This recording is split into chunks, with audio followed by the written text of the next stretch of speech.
Turn myself up. All right. And hypothetically, we're live on YouTube and Twitch both. Bum bum ba-dum. Da-na-na. So, hello and welcome to the Mega Monster Cast's first actual live episode. I am Nick. With me are Alex and Josh, and we are doing our second attempt at Ultraman Rising because we had an amazing recording that my mic didn't catch at all. That's right. I'm owning that shit. That's why I have 3 different programs recording me right now. Or if you include me. Josh is also recording. Oh, fine. I asked Okay, him we're to do making it. sure this one's gonna stick. Oh yeah, no, I forgot to 100%. hit record. You know what? As long as we've got 4 different things recording, we're probably good. And we Yeah, have ours it are all just this literally shit set screaming. up. ours are just backups, anyways. Yep, yep. So anyway, I like to say my burp was definitely caught on.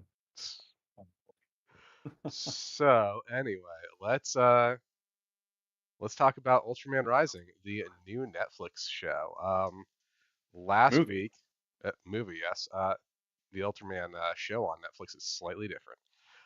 So last week we had an episode where Alex was introduced to the Ultra franchise. As some, hopefully in the future viewers know, Josh and I have been talking about Ultraman Rising for the last month's worth of episodes, I think, but we've been recording Yeah. those longer.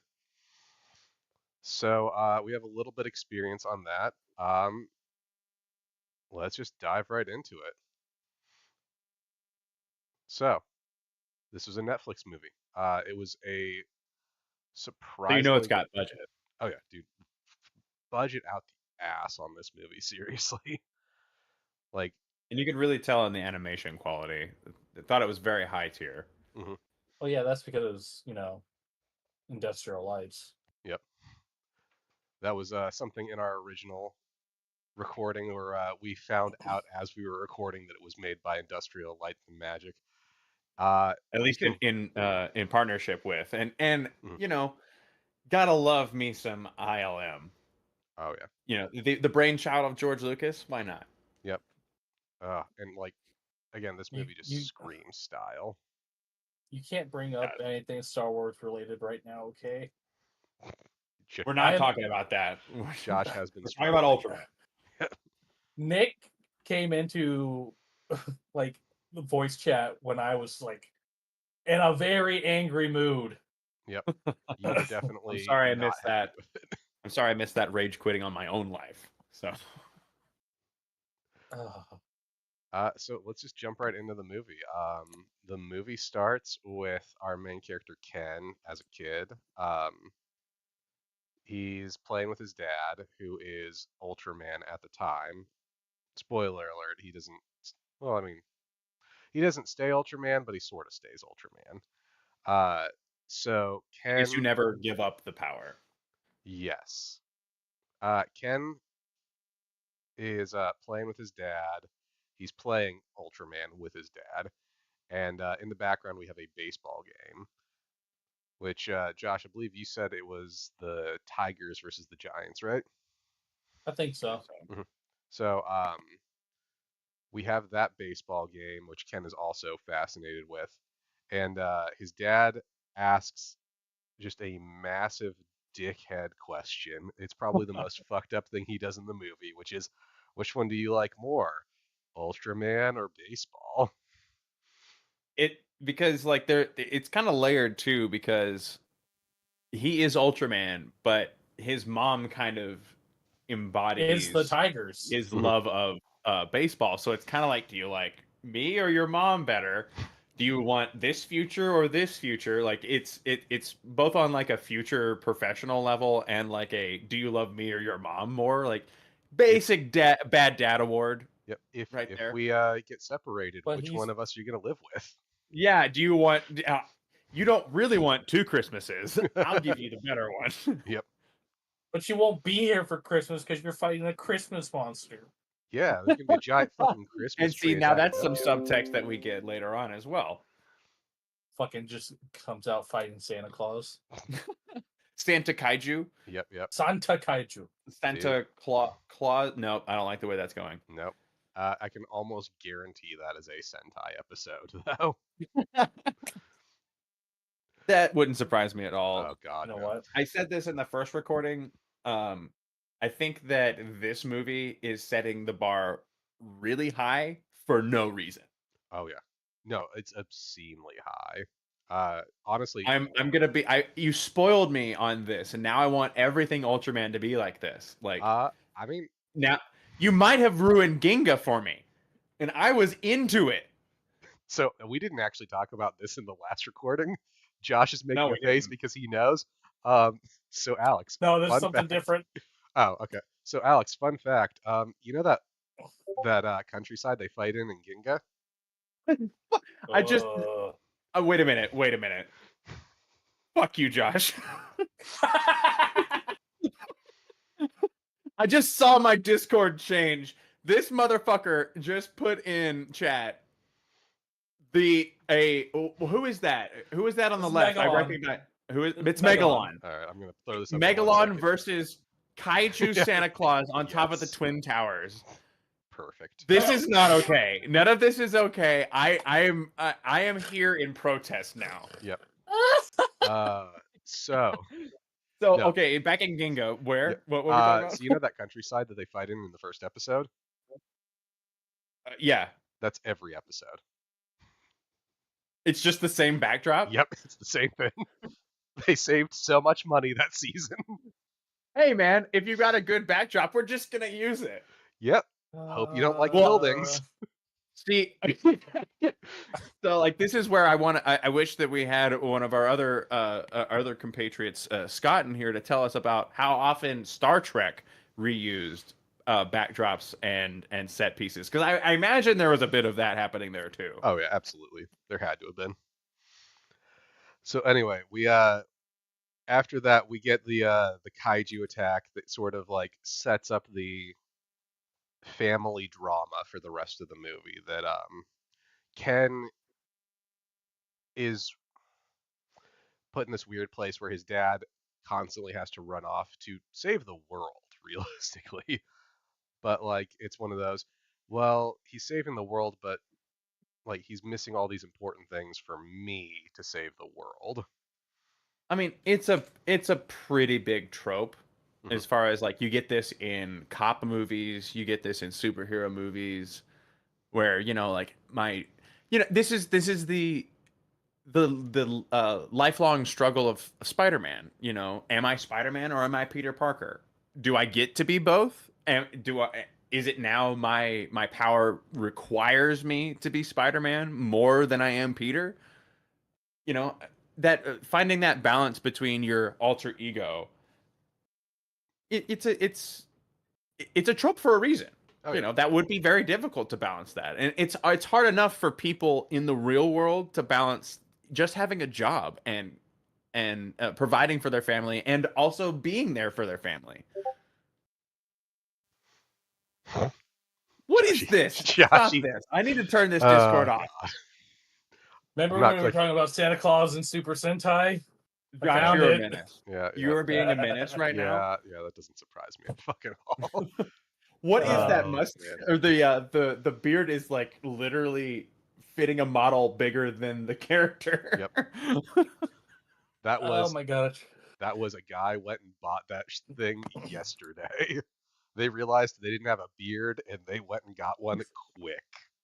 I feel like when you have to realize that you don't have a beard, it's too late. No, it's never too late. You just go get that beard from the fucking Dollar Tree. All right. Yeah, Yep. it's about to get worse. You're being a menace. All right, we're gonna look at one more of these and we gotta keep No! going with the story. Oh, Yes. All right. the That's Christmas cool. tree weapon, though. That's good. That's good. Gonna have to Sentai add has it some in fun with that shit. So yeah, then we have Dad run off to become Ultraman to fight Gigantron, which Is it I'm- Gigantron in that? I It think is. it is. Yeah. And It I'm is. not gonna call him Uh, Galactron this time. because that's Giga I different might Gantron? now monster. because you've now put that in my mind. Yeah, no. So is The is doctor that to dude calls him and says, "Hey, Giga Gantron's attacking." Yes.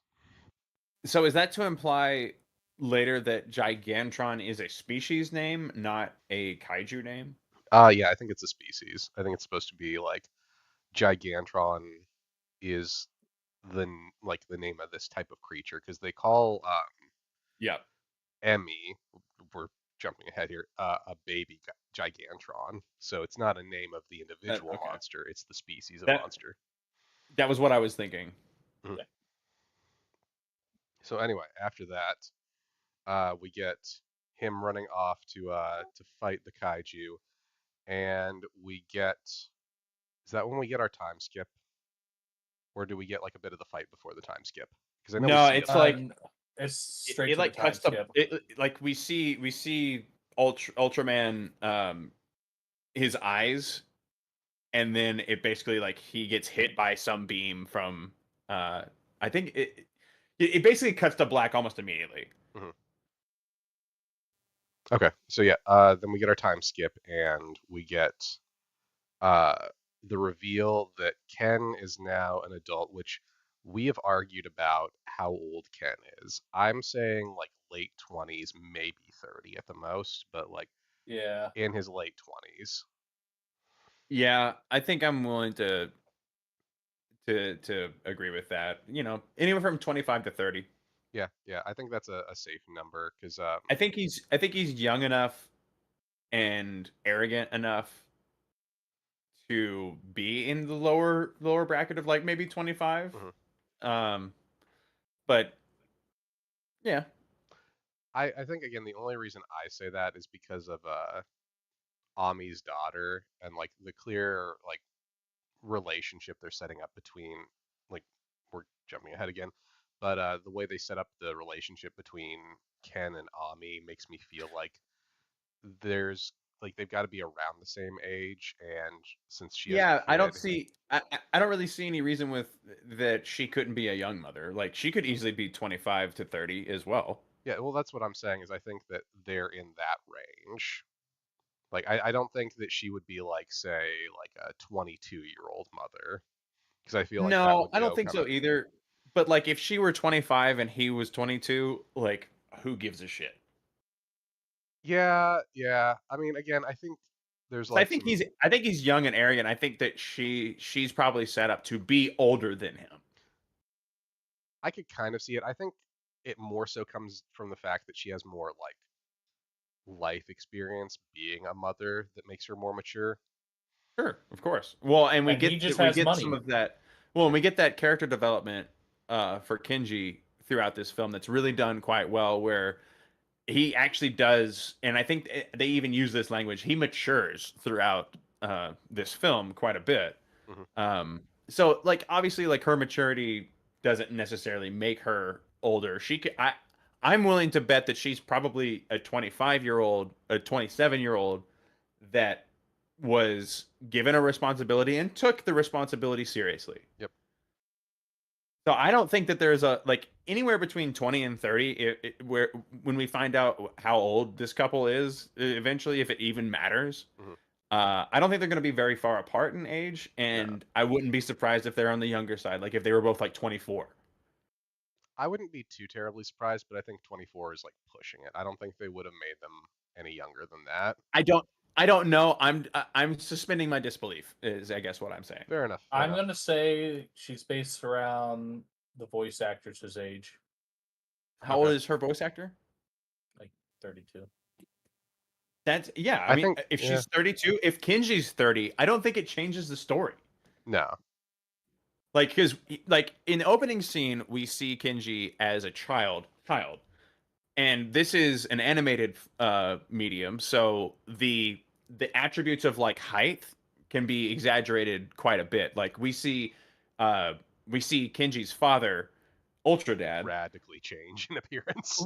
radically change in heights in the opposite direction. So like I'm not really giving a lot of credence to necessarily the height algorithm or of it's he could be anywhere from like 5 to 10 years old in that opening scene. We jump 20 years. He's now 30. the story still works.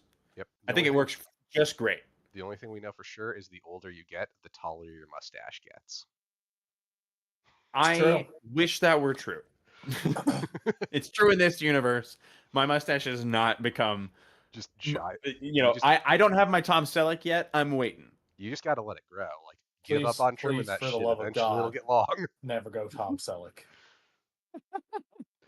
So anyway, we get Kenji is he's lived in the United States for a while, and he is moving back to Japan specifically. Yeah, we basically get like an introductory montage to him, and that kind of finishes out with the press conference scene. Yep. I think where He also lives on a fucking island. Well, yeah. I mean, he's a rich playboy who also has a dad that's a superhero who is probably also a scientist. we don't talk about that. Well, yeah, you can't talk about that.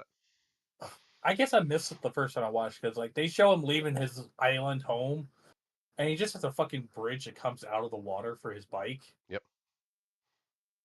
Yeah, That's normal, right? Opulent. That dude has a lot of money. I've talked about. I'm 100% certain that some of that island has just like a pocket dimension underneath of it to make it work. Yeah, so we get the reveal that Ken's lived in the United States. He's moving back to Japan, and he is specifically going to be playing for the Giants in Japan. Which, Josh, you had some opinions about baseball with all of Kenji, right? I think there was a team that you wanted to talk about that had to do with him. Yo, fuck the Dodgers, man. Fuck them. Fuck Dodger Stadium. Fuck the Dodgers. Fuck this movie for adding the Dodgers. I mean, wow, we just alienated our one fan. He left the Dodgers, though. And I'm back. Yep. So yeah, so Kenji has gone back to Japan. He's playing for the Giants, which Josh, you brought up that his mom was a Tigers fan, which is kind of. I was going to say that was something I was going to point out, that this is not the team that his mom rooted for. Mm-hmm. Well, you can watch the very beginning of the movie. His mom's in a Tigers jersey and whatnot, but he has a Giants hat on. That's a weird family dynamic. Was his dad a Giants fan? Was his dad the Giants fan, and secretly he's trying to like win his dad back over? Why can't the kid be a Giants fan? Because the kid's stupid. How many? What is wrong with you sports fans? Like, why is sports ball so fucking tribal to you fucks? This is unbelievable. It's not tribal. It is completely tribal. You're not allowed, like, your kid having a Giants hat and you having a Tigers jersey is a weird dynamic, or so I'm quoting. It's kind of. I slapped the Tiger fan right out of that kid. I just don't understand. Like, sports ball will forever baffle me as far as like the amount of tribalism. It's like it's fine. It's like we're Trek loyal. Wars. It's like Trek versus Wars. Yeah, fuck Trekkies. You're allowed to be a Trekkie. Yeah, and wrong. You're allowed. Okay, fine. You're allowed to be wrong. Just, all right, and this is why we get Scott back in. Yeah, and then Scott's back. Yep. So at this press conference where Kenji is just a glorious bastard. He is so full of himself. We also get introduced to Ami, who is a reporter who is interviewing him. Ami is going to be the love interest for the movie. You can tell because she's a female character with design. And a name. Yep. Because really as we discussed in our previous recording, this film does not pass the Bechdel test. No, it does not. Again, I make the argument that Galactron. Not goddamn. Oh, there it was. Yep, yeah, it did. It happened already. Gigantron and Emmy talking is technically passing the Bechdel test.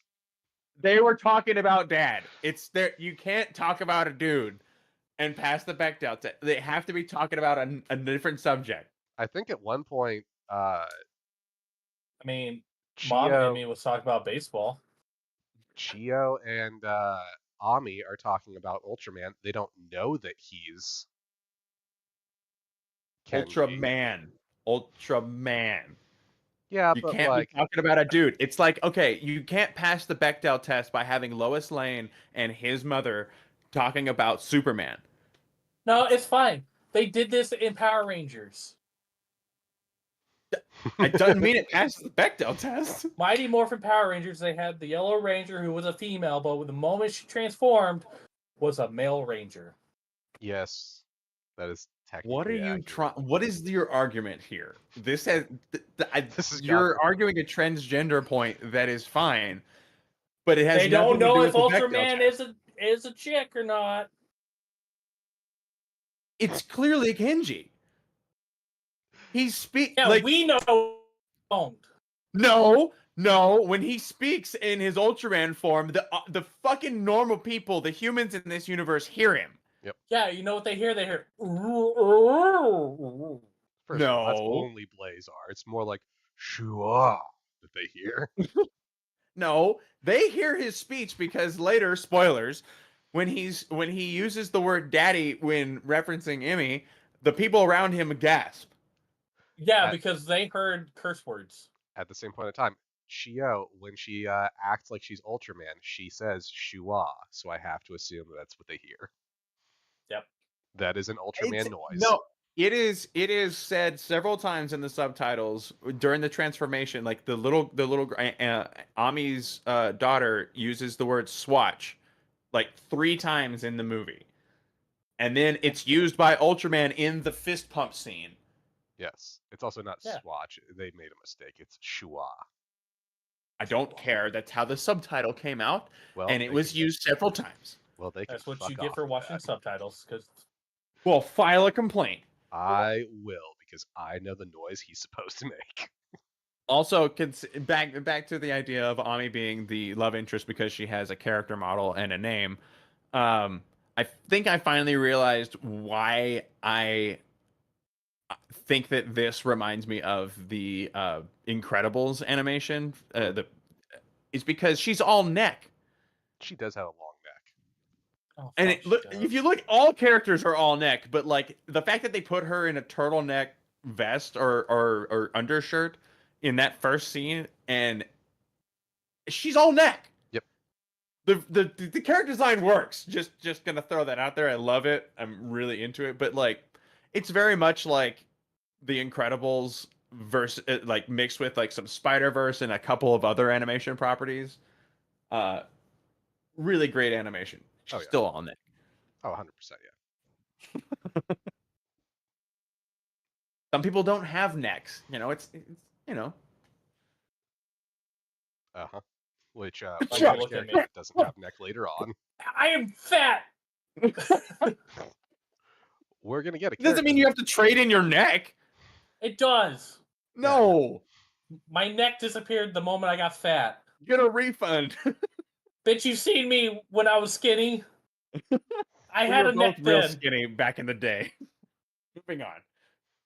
So, we get the conversation where well, not Beautiful conversation neck. because it's a fucking press conference, but we get the press conference talk where Ami doesn't really get why Kenji is coming back, and Kenji can't really explain. Well, my dad's Ultraman and he got hurt, so now I have to do this.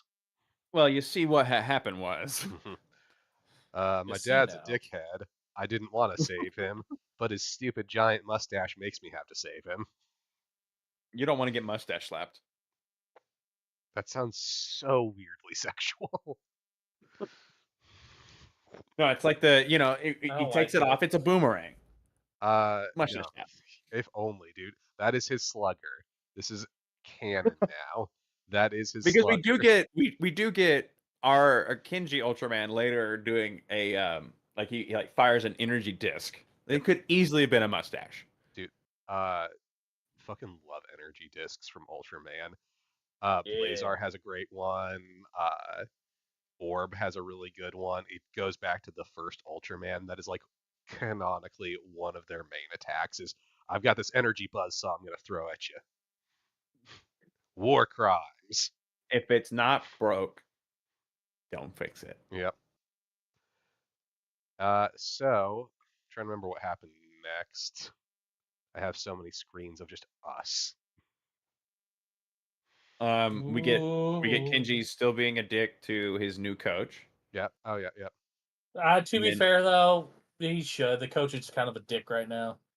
Yeah. I mean, that's something that like throughout the movie, like the team dynamic for the team, it's never really like a main focus, but you see it improving over time as Ken grows as a human. I and mean, as an honestly, Ultraman. this coach would be fucking fired for having such a losing fucking season for so long. He might be the new coach. Nope, he's an old one. He's been there for 10 years and suddenly now he sucks ass because they hired this new young buck. Well, they I said mean, that they hadn't won in a long time. Which, Yeah, because of shitty coaching yeah, I mean, like, and shitty players. and the You know what? fact, Kim's right. All of a sudden, I'm on Ken's side. yeah. So then after that, we get the baseball game, and we get that it is being interrupted by a kaiju attack, which is a really good piece of world building that Well- they have that in place. We long before we get the baseball game, we get his first outing as Ultraman, where we get introduced to the KDF. Oh yeah, And a new kaiju. Yeah, which we kind of don't see again. It's the electric armadillo. Naranga, which again Boranga. I have a problem when, as I'm watching this animated movie, I see this thing. I'm like, huh, that looks like Naranga. And then they are like, well, Naranga's attacking. All right, cool. Thank you for letting me know I have a problem, movie. That's how I am when I see Godzilla monsters. Yeah, and he basically we see that Kenji's not fitting into his life as Ultraman in this encounter because he gets his ass kicked and then literally bails. Yep, just pieces out, leaves it to the KDF. The robot assistant who we have not talked about yet, Mina, who is just a robot mom. It is quite literally his robot mom. Just robot mom. It has his mom's Yep. voice. It is robot mom. Yep. Nothing psychologically damaging about that. But No way Yeah, that it's could not- backfire. Yeah, it's Mina not tell- like the robot's gonna die. Yep. But yeah, Mina calls him out on saying like, "Hey, so How do you not back up that? Like literally, wouldn't you have a backup? no, you're just assuming your mom's never gonna die." Yeah. How many times in history has that ever worked out? I don't know. How many times have you had a robot mom? Yeah, that's a valid The question. answer is none. The answer is none. It's never not worked out. Your mom will always die. I mean, but robot mom. I need to call my mom now. So Remember, kids? Call your mom. So Mina calls him It's true. out on the fact that he's leaving this to be dealt with by the Kaiju Defense Force, and we get kind of like a nod to throughout the movie. It's established that Ultraman, in this universe at least, has been like redirecting the Kaiju and sending them back out to sea so they can go back to Kaiju Island, whereas the Defense Force just comes in, shoots them up, and kills them. Just murks him. Yep. And we get a lot of You know how much? we How many get this people that would scene- feed?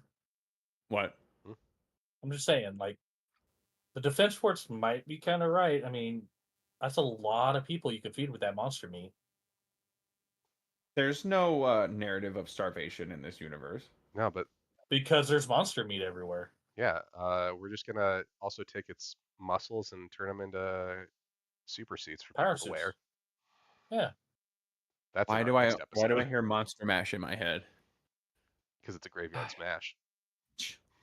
Because they have to mash the monster up. They did the Monster Mash. Monster pudding. And in this scene with the introduction of Mina, we also get the your dad has called you 15,000 times. Yep. So we get the former Ultraman calling to express his displeasure with the way Kinji is handling the situation. The KDF will kill the kaiju. This is a point of contention for the rest of the movie. Ultra Dad is disappointed in you. You have brought shame to Oh. your family. Do not upset Ultra Dad. He has a very powerful mustache. You don't want to make him upset. All right. So True. then we get the first baseball game after that, right? Trying to remember. Because we get the interview with everyone. Granny says Yeah, after that, she's very disappointed. after he bails on the Oh yeah, the yeah. fight, we get the interview with Ami. Yeah, where everyone's talking about it. They know that this is a different Ultraman, which later on in the movie we see Ultra Dad as Ultraman. Of course, And it's a he's- different Ultraman. He's different than his first appearance as Ultraman. Yep. Again, I've said this. I think that his first appearance, they just used Ken's Ultraman model for him, and then they have a different one for when he's an old man. Yeah. Because the And then head after is we get exactly. But it the same. feels like in this universe, Ultraman is a power up as opposed to a separate entity. Which that no, of happens course he in just some. Yeah. But that's also why he doesn't speak human speak, but ultra speak. Shua. You're not gonna convince me. So we He get is the, Shua. He's not. What was your name for Blazar? Ultraman Unga Bunga. Yeah. Unga Bunga. That's right. He is a 'Cause caveman. that's gonna age well. It's gonna age so well. Reddit really loved it. Nothing on Reddit's ever aged poorly. It's true. You know what? I did see that on 4chan the other day. Yeah, that's gonna go really well. I saw it on MySpace once. Did you also see it on Bandcamp? I No, mean, I no. downloaded that off of SoundCloud? Ooh, yeah. Newgrounds? LimeWire. LimeWire? Yep. Okay, you won. You won. So, we get the first game of the Giants. No, we don't even After after like we get from the Ami interview, we get the first introduction of Ami's kid, who is obsessed with Ultraman. Yep. So that comes into play later, and then we get the introduction of Dr. Onda doing his everything is proceeding as I have foreseen moment as he walks down this dark hallway in front of all of his troops standing at attention. Yep, and his super fucking intimidating mirror shades. The mirror shades for days, my friend. They're so for good. days. We've talked And about we find out Mom is missing. And then we get the introduction of them like transporting the package, and then we get the training in Dodger Stadium, the home of baseball. Yep, the holodeck, where we find out that Ken has injured his rotator cuff. For our audio listeners, for Yes. our audio only listeners, Josh just committed suicide. Yep. Josh literally He committed threw his audio headset and suicide, broke him. everybody. He broke his headset, throwing him down. That was sad. He committed to the bit so hard, his audio headset just fucked off. Oh yeah. Yeah, it did. Yep. So, we also get the reveal that Ken has injured his rotator cuff during the battle with Naranga. And that's going to be brought up during the actual game. And another thing that Josh hates. So fucking rule breaking. So after we see him exit the holodeck, he opens up his really swag sofa cooler and says, "Mina, did you throw out my fancy fizzy drinks?" Was coconut that water? alcohol It tastes like reference? fart. Maybe. No, it's it's got to be energy something. drinks. It's got to be something. Because it's replaced with coconut water that smells and tastes like fart. Yep. Because it's healthy for you. And that's what his seltzer words, water not mine. Because Don't at me. because Robot Mom wants him to be healthy.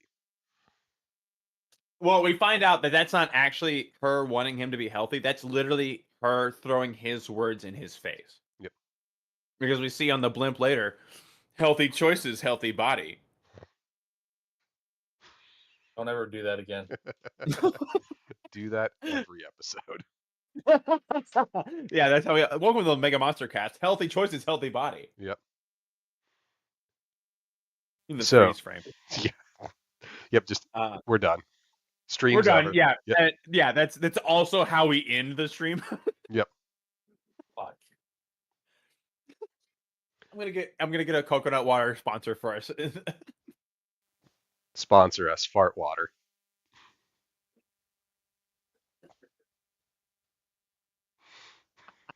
Yep. Go Royals! Sponsor me, Kansas City. Kansas Just City imagining Royals. Manscaped man selling coconut fart water. Kansas City Royals. They're Ugh. sponsored by Fart Water now. I don't know how this is working anymore. I don't know. We're all fucked. Oh yeah, no, so much. This is from Kansas City, Kansas. You know, that's so- how it is. Now we get to the actual game, where Ken is up to bat. He gets up to bat. I'm about to drive south and find your ass. After that comment. And when he goes to bat, he does something that drives Josh absolutely fucking insane. Yeah, he pulls a pro move that apparently somebody over here, the narc amongst us, what, you're not playing by the rules. I will give him the benefit of the doubt that they haven't done the rule change over in Japan, but he can't switch in the middle of already batting. So Why is it Ken, called a switch hitter? so Ken switches which side he bats on. But I will fuck Huh? you. Huh? Why is it called a switch hitter then? I will fuck you. So Huh? there's actually something about this that bothered me, which is the way he switches, his leading arm is the arm that's injured. Well, So he's actually putting that through a larger range of motion.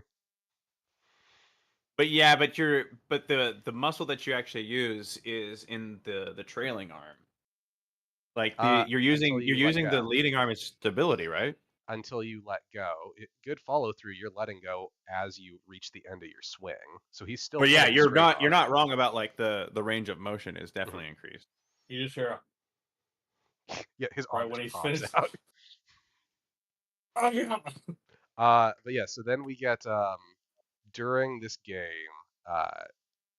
the Kaiju Defense Force are flying through Tokyo with this package, this like spherical package, which when they fly through, Gigantron is chasing them. Also, big problem here. Why they know this fucker is chasing them? Why fly through the middle of the city?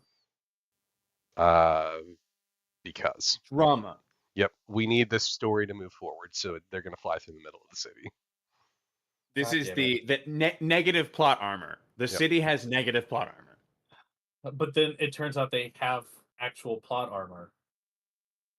Yeah. Literally speaking, yes, they do. Yep. So they call the game for the day because of Yeah, kaiju attack.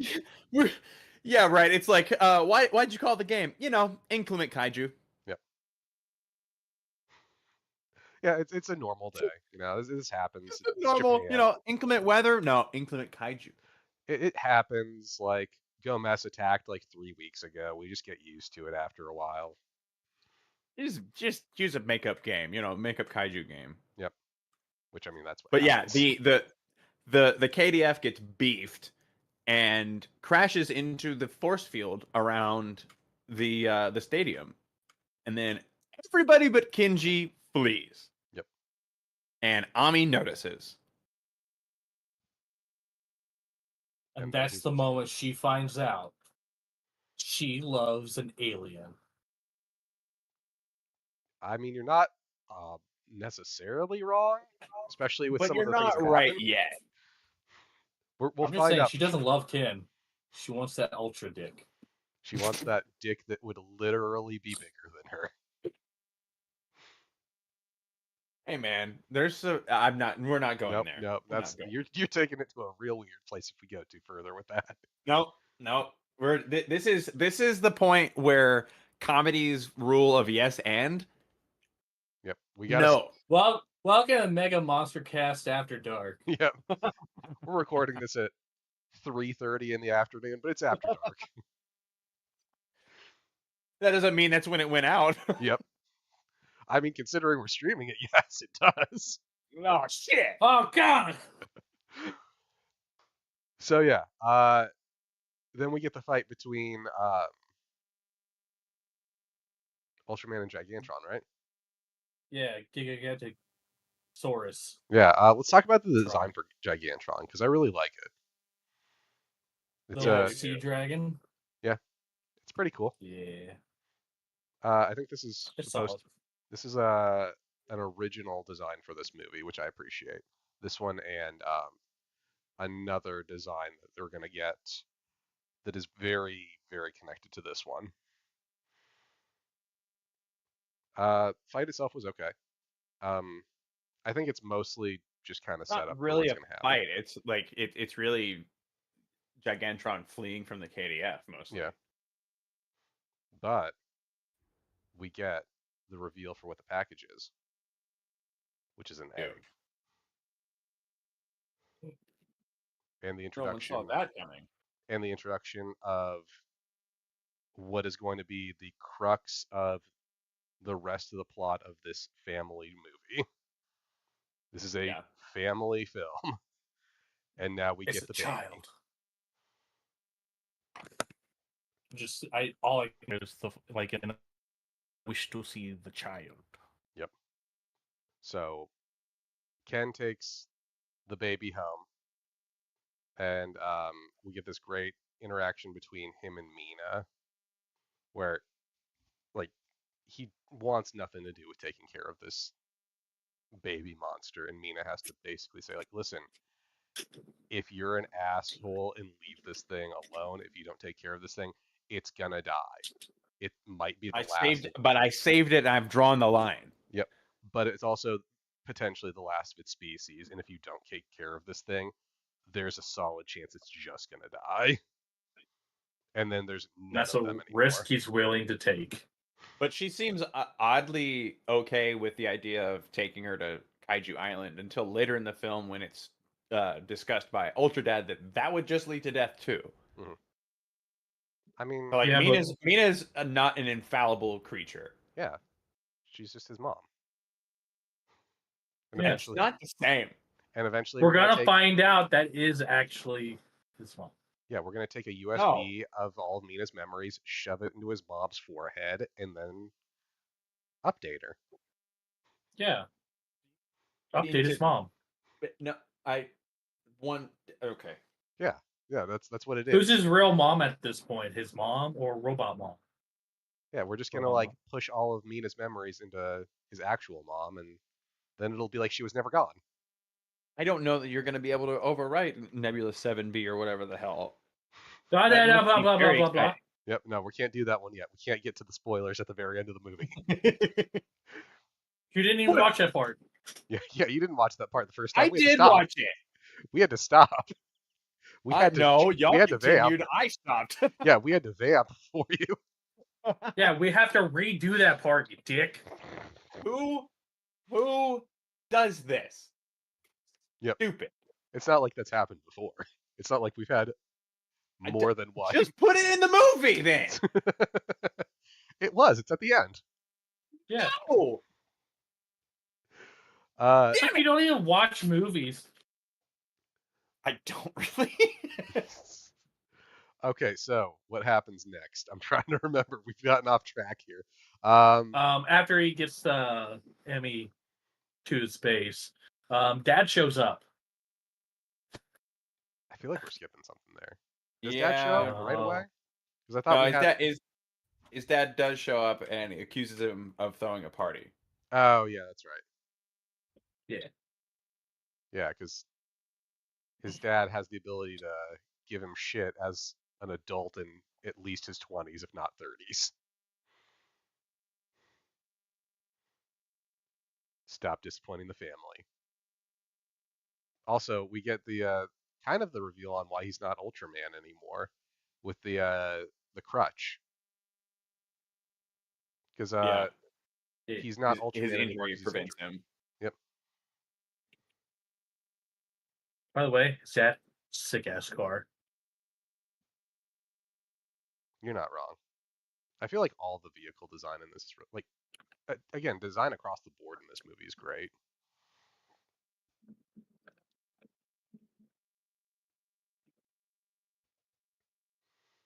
All right. Now we gotta go play peekaboo with Emmy. Yep. We got a teacher that Ken and Ultraman are the same thing because she freaks out when he turns back to Ken. Which I actually really like that. So, Emmy, who has not been named yet, and gets Yeah. named in a weird way. Emmy has imprinted on Ultraman that she thinks that she is Ultraman's baby because Ultraman is the first thing she sees when she hatches. And she freaks out when he Ultraman turns is back. mommy. Yep, she freaks out when he turns back to Ken. They actually have to put Emmy inside of like a containment tube because she's freaking out when suddenly Mom is replaced with a guy that's like maybe a third of her size.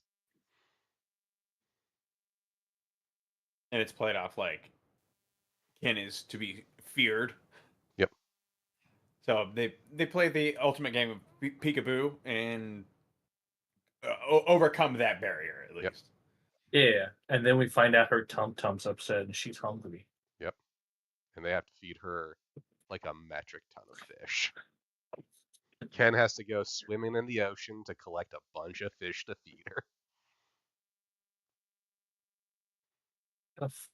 I'm pretty sure it's tuna that he feeds her too. Because she got to eat that fancy. It looks sushi. like tuna, yeah. I was gonna say it looks like yellowfin tuna. I mean, hey, And you're it's probably basically right. this basically becomes the you don't realize what parenthood is montage. Yep. And I love that, like, it's not just a montage of like him struggling as a parent, but it's also a montage of him struggling in every aspect of his life because Right.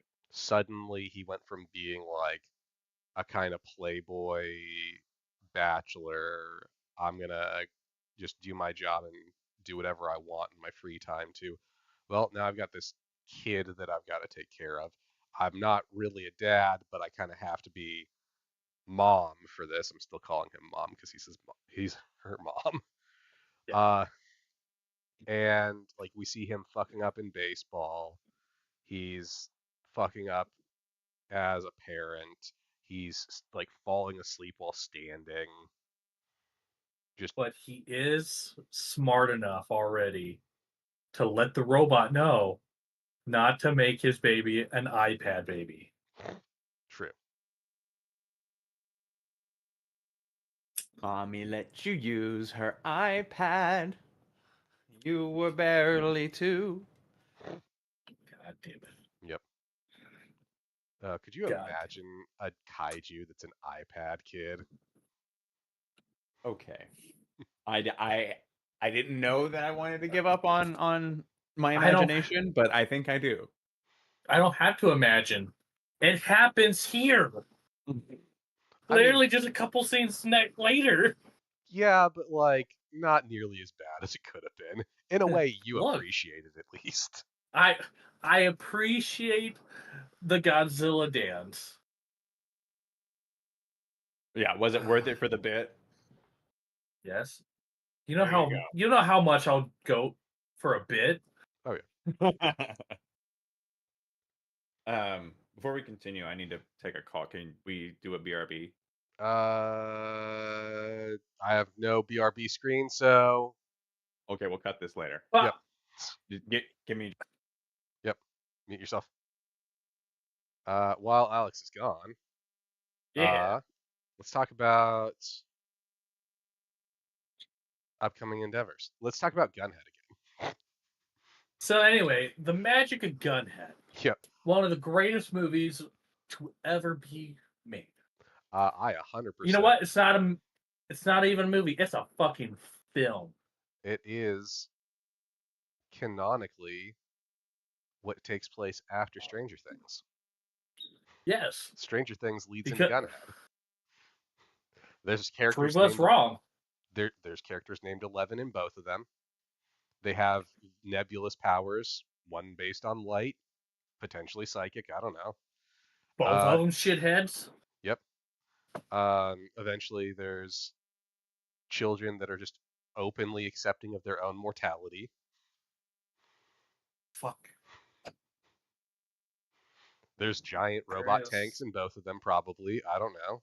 We haven't seen the newest season yet. Maybe we're gonna get a Gunhead in the last season of Stranger Things. How upsetting would it be if a Gunhead just shows up in the last season of Stranger Things? I mean, like, everything goes around fucking D&D and that. If I swear to God, it's just a fucking tank pulls up. Yep, just a big ass fucking tank that's talking to them. If it's not fucking Eddie being like, "Hey, I'm a artificer after I died," like Eddie comes back, he has the tank, and I'll be okay with that. Yep. It's like, all right, guys, I made this tank. It can talk. I put my soul inside of this tank. Now I am the Gunhead. Or I am Gunhead.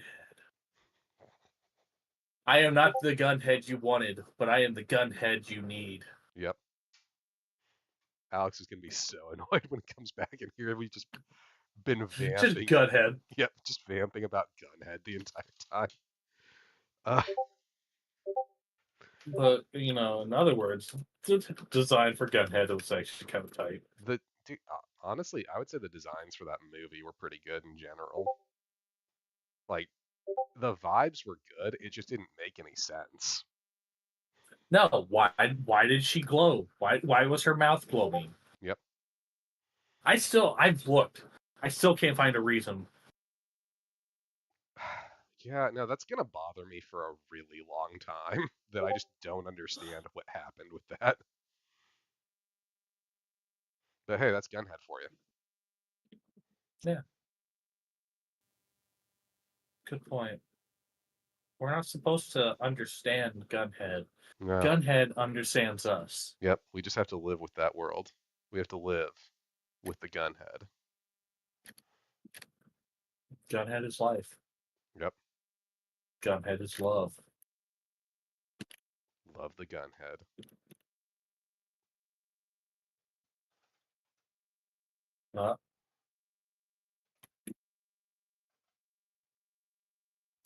Wait.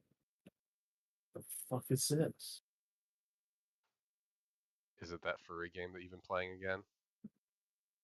No. I'm doing it for the plot, okay? And the puzzles.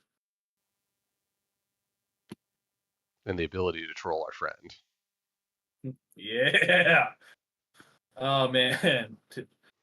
Our friend is gonna be so pissed. Yep. I'm buying it for him. I just haven't actually put it in yet. I have it in my cart for him.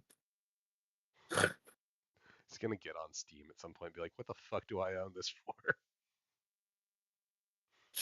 And then he's gonna play it. Oh, yeah. Okay, you know what? Okay, fuck it. I've been playing it. Holy shit, are the puzzles like fucking difficult? Like, I have been like getting all kinds of dopamine just by being like, I finally did it. I did it. I beat it. I got the puzzle, bitch. Nice. Also, apparently, since we love Gunhead so much, we should also check out Blame. The fuck is this? Color me curious. Said Blaine. Yeah. Oh dear God. The manga or the anime? Probably Both. the same thing. Yeah. This looks familiar. I feel like I saw this in Barnes and Noble a lot growing up, and I just never picked it up.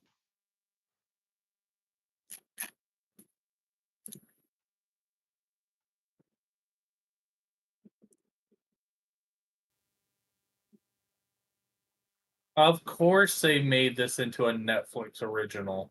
Yep. All right, let's check out this trailer, guys. You can't see it, but I can.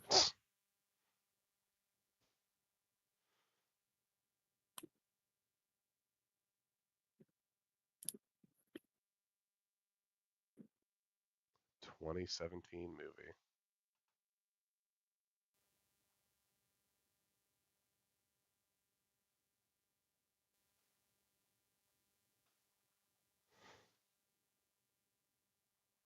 This looks like Gunhead. The entire environment is Gunhead. Okay. I mean, that doesn't surprise me too much. I'm looking at it and it looks. I'm looking at like some of the manga panels and it looks like Gunhead. Now, like the robot monsters are 100% different and way more creepy.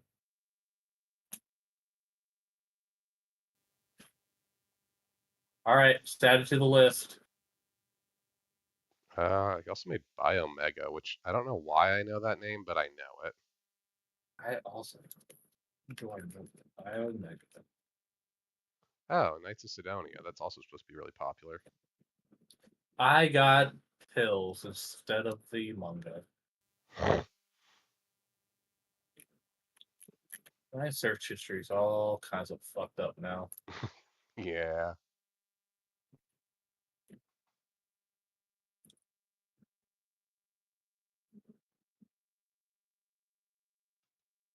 Oh, well, fuck this. While we're at it, I mean, this dude's been putting out a lot of manga over the years. let's see what we can do here. No, no, I don't want voice mod up.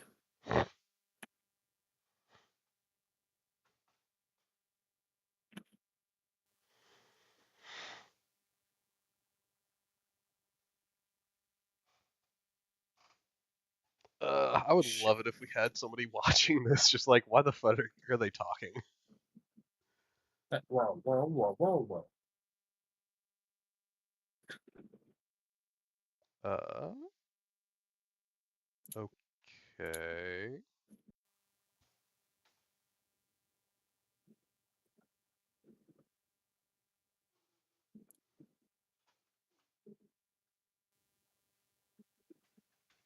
Apparently, I haven't been on voice mod for a minute. It's making reload and Yeah. god damn.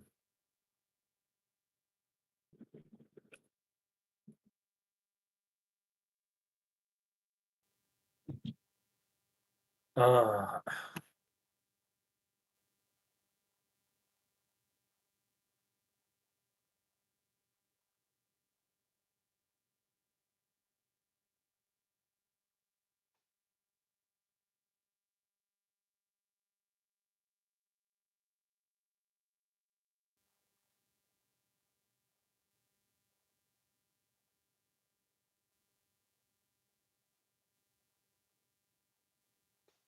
Honestly, this guy's stuff looks good. I probably should check it out at some point.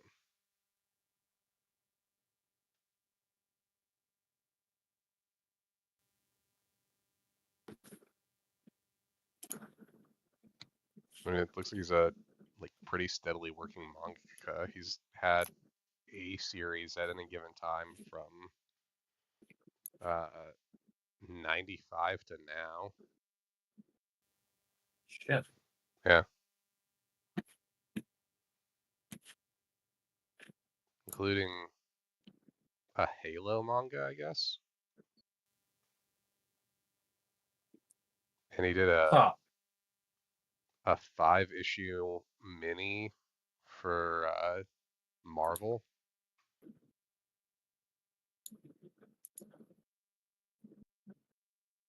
Know that.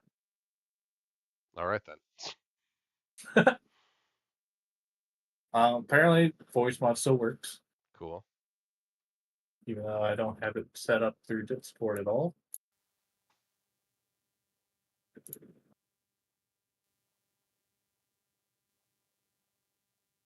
Oh yeah, these are the ones I can't play.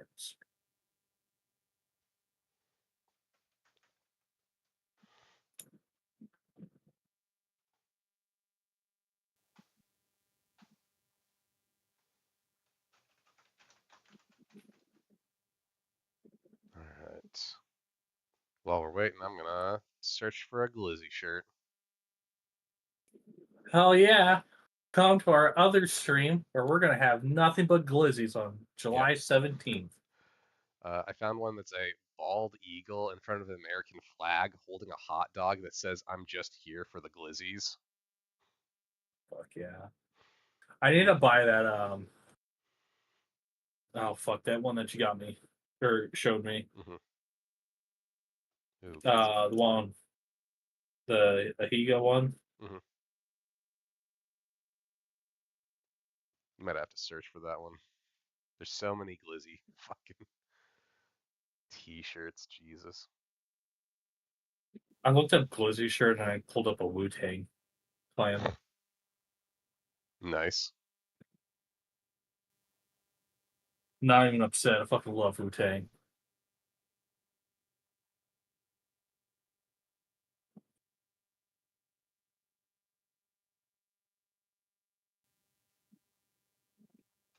You know, a part of me thinks, Oh god.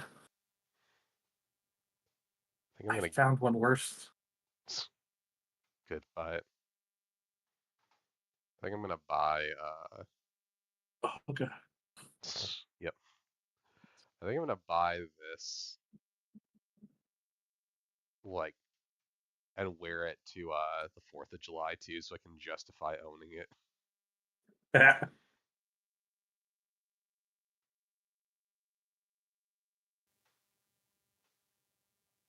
The bigger the glizzy, the happier the gobbler. Yep. God,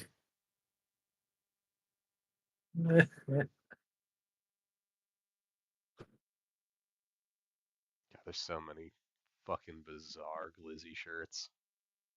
There's a fucking goblin. Yep. That one I kind of like. That one's like kind of adorable. And while still very sexual in like the tone, is at least like subtle. Like Glizzy Goblin definitely is what it is.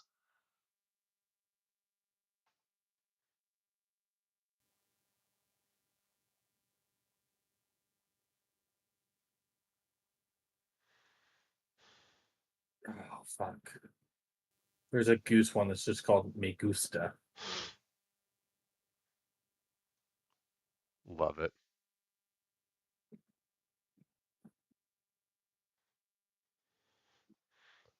While we're waiting for Alex, I'm gonna go grab my fucking phone. I really want the fucking glizzy like wolf shirt. The 3 glizzies. Yes. Yeah, that's another good one I liked. Like it's just dumb enough that I appreciate it.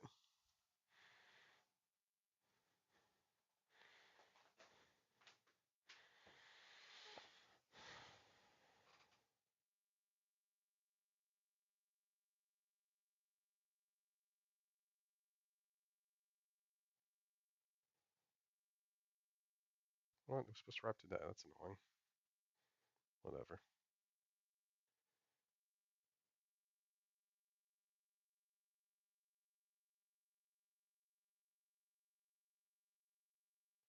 Maybe I don't need it till next week, so it's not a big deal, but whatever.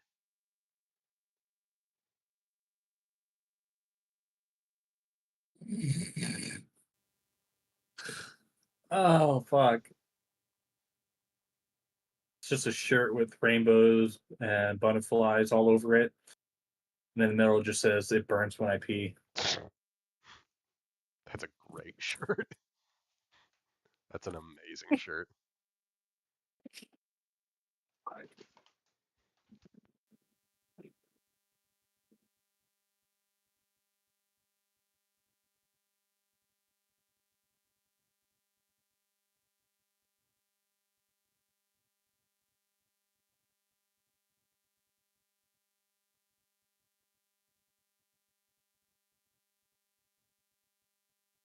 I added it to my cart. Fuck it.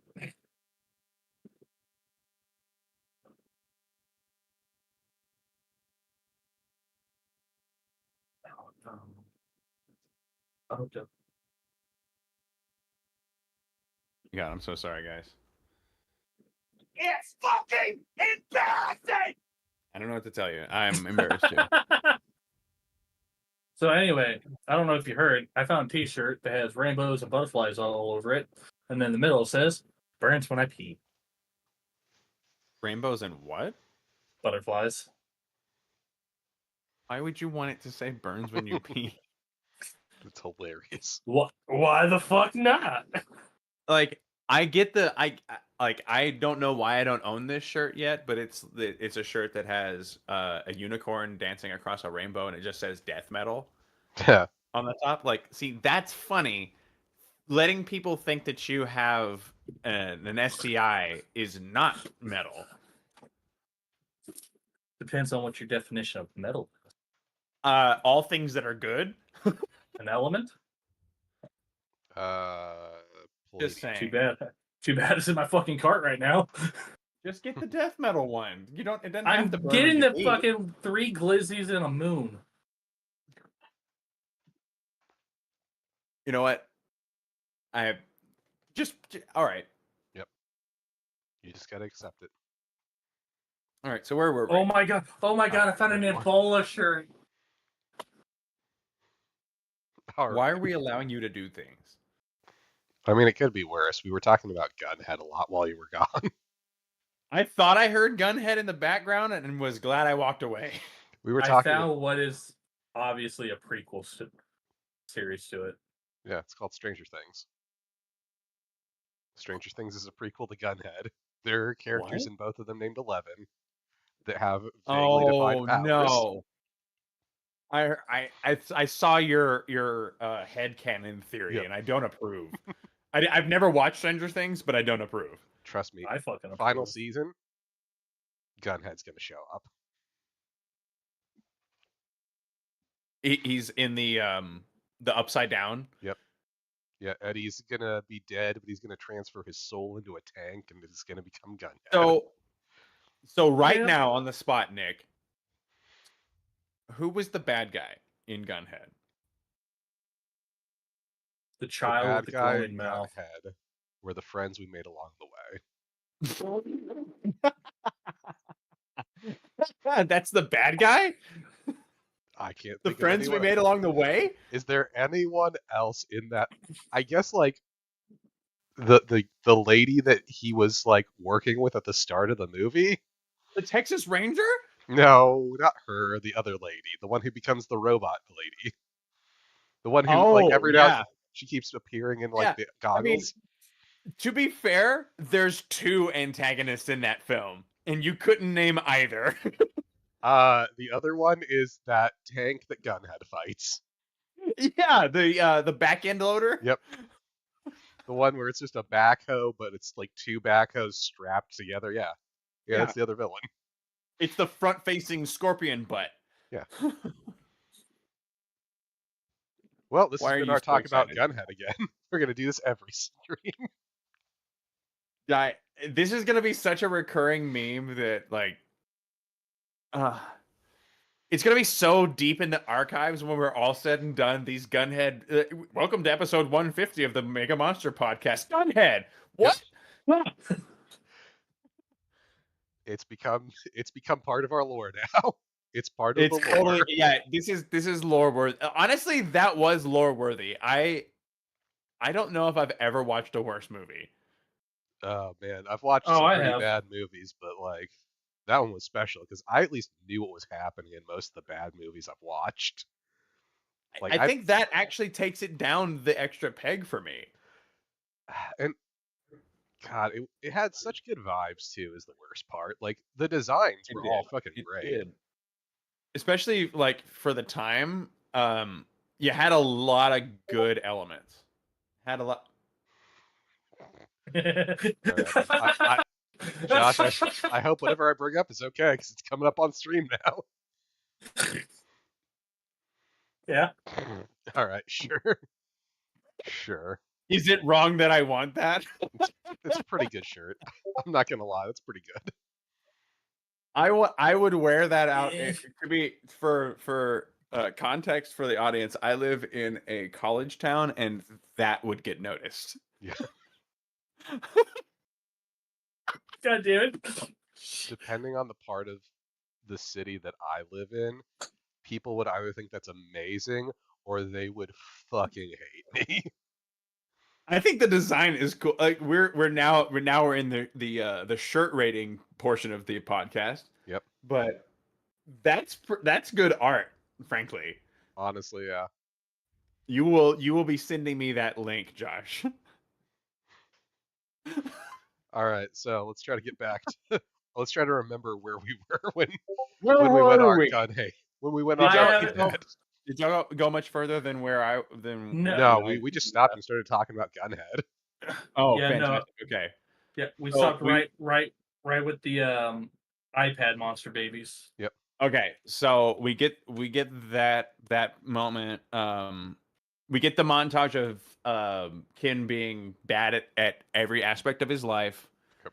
Yep. Then he comes back one day to the lair and is in a real bad mood. Mina asked him if he wants to hit some balls. And he's like, yeah, absolutely. I'm not crying. You're crying. Yep.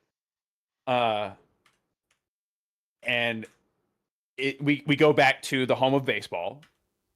And Josh's sphincter visibly clenches. You could see it. You could see it. For everybody who's listening to this, rewind that and watch for yourself. We get after he has all of the trouble at the home of baseball, he ends up calling Ami. Because she's the only parent that he knows that isn't his dad. That's true, but also like we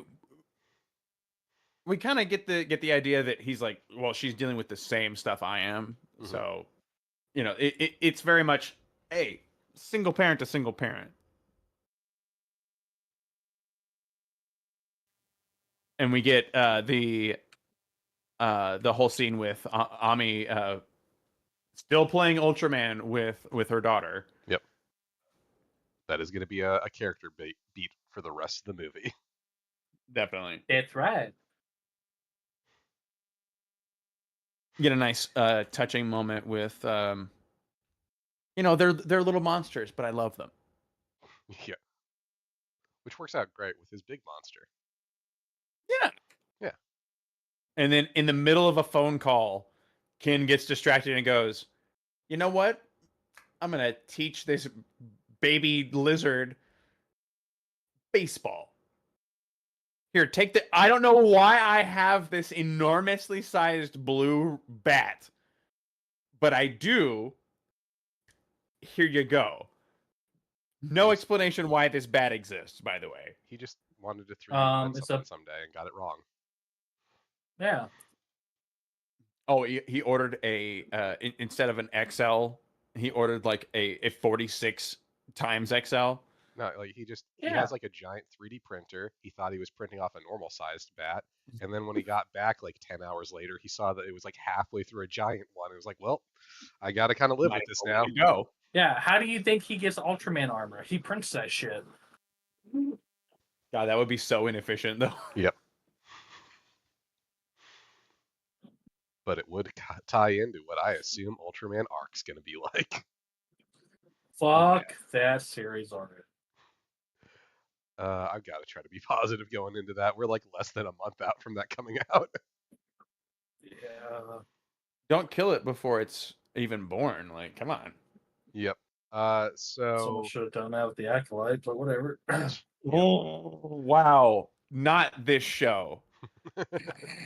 So then we get like the baseball scene where he's teaching Emmy how to play baseball. We're calling her Emmy. She still doesn't have a name yet because he didn't bother naming her.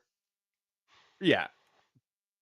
If you're coming to this podcast before watching the movie, what are you doing? Yep. We all know it's Emmy Yep. at this point. Moving on.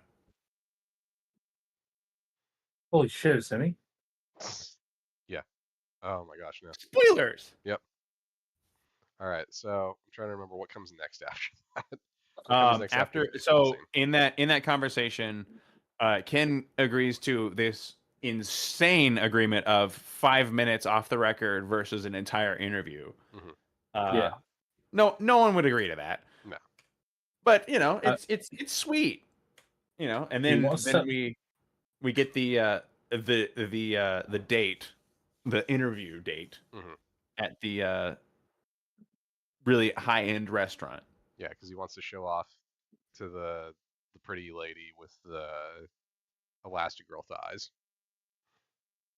Oh, and the what's the Elastigirl neck? Yep. No, she doesn't have that long of a neck. It's the Are assistant you lady. serious? I think the assistant what's his name? She looks like Edna. Edna Mode. Yep. Now I was gonna say that I think blonde you. I assistant think has you're the longer insane. neck. The blonde I think assistant you're has a insane. longer Are neck. you serious?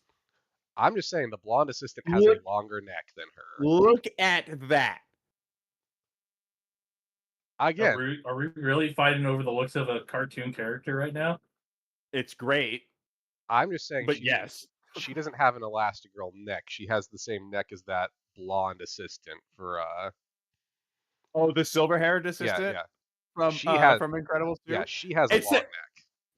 Oh, she does. She Yeah. does though. Yeah, Like yeah. it's a framing device. Honestly, Mhm. it lends to the whole slender build of the character model. It works. Like during the film, you never go, "Wow, she's got a weirdly long neck." I thought that once actually. It's part of the art style. I thought it once. But But I I got mean, over it pretty quick. but it's not like wow, that takes me apart. It takes me away from the character. Mhm. But like, And here I'm saying she looks like that one lady from Despicable Me. You're not The one wrong. that Groove starts fucking. All right, yep. all I'm thinking of is ZZ Top. She's got neck. She knows. Yeah. No. She's gonna ultra use that neck. Ultra neck. Yep. I'm trying. I'm done. I don't want to be a part of this anymore. That'll happen once an episode, guaranteed. Yeah, no. This is the part where I establish that I quit. Yep. I quit the podcast. Yep. Comes back 5 minutes later to record Kaiji number 8. Of course. Yep. So we get that interview. Honestly, some really good stuff there. Like I like that that's really kind of establishing that love connection that I'm assuming they're going for with this. Like she's clearly the love interest. This is the date. Ken gets to show off that he's a man of wealth and class. Yeah. Well, I don't know if I took it as like wealth in class. I almost took it more like because they pay attention to or she pays attention to, well, how did you know about this place? Well, it's an old family spot. So I didn't take it as necessarily like a high class joint, more like I'm cultured. Yeah, he's classy. Like I'm not actually foreign to this environment. This is me coming home. I do actually belong here, and I can find it. It kind of felt like a hole in the wall spot, Yeah, as opposed to like a sushi restaurant that you'd find here in the States per se. he's a classy bitch. That's what we've learned. Yeah. Oh, shit. Hold on one second. God. All right, so now we're going to talk about Gunhead. So anyway, the beauty of Gunhead. Yep. I mean, again, Do really, you think the he has? Do you really think he has a gun for a head? No. There's an anime that has a character with a gun for a head. I kind of want to just troll Alex one day and make him watch that. Chainsaw Man, the gun demon.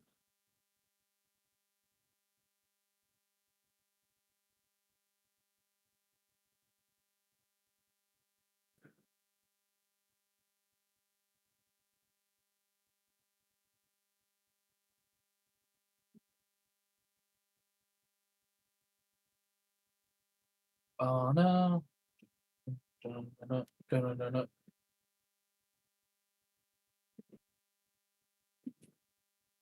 There you go, Josh. Oh god, what did you do? There's the anime I was talking about. This is even better. Yep. It's a literal gun head.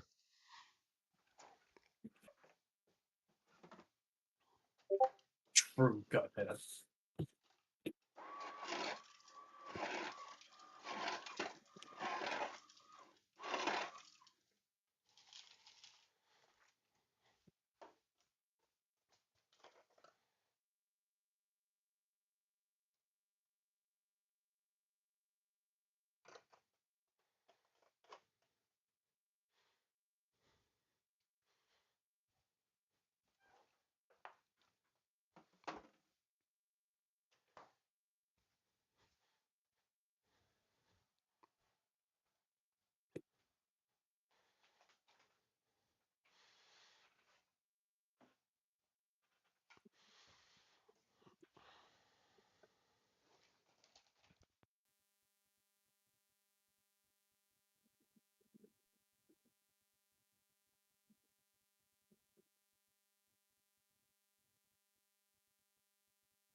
Oh god, I'm being called out.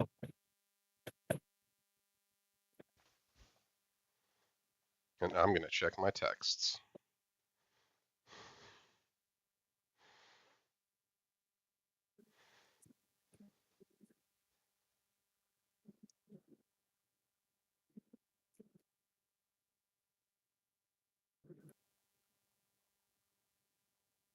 Oh, get on. So anyway, tune in tomorrow as well Yep, where we are going for, to talk about Blazar. and then we're going to do some Overwatch. We are. We're going to stream the new season of Overwatch because we are getting a new battle pass with a kaiju-related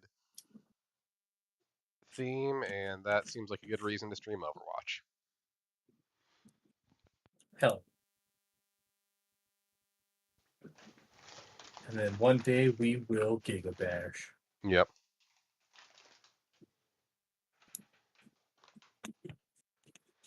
I mean, honestly, We got to find a bunch of kaiju games now. Yep. I mean, honestly, if you want to Giga Bash before, wait, what's your Sunday look like? Obviously, we have Cyberpunk. If you want to Giga Bash sometime that day, I'm not against it though. Oh, I'll probably be gone for most of the day Sunday. Fair enough. I might, because it goes off from like 10 o'clock to 5. So I'll probably be back around 8 o'clock. Makes sense. Okay, I'm back. We found an anime. Oh, It's called Gunhead. No, it's not. I It's reject called- the premise. It's called No Guns Life. It's about a guy who has a gun for a head. You can also check out Chainsaw Man for the gun demon, who also has a gun for their head. Well, I was told that Chainsaw Man's actually good. Chainsaw Man is really fun. It's only got one season, 13 episodes. Wouldn't be Yeah. a hard commitment if we want to try to knock Yeah. that out sometime before season 2. And then there's the manga. And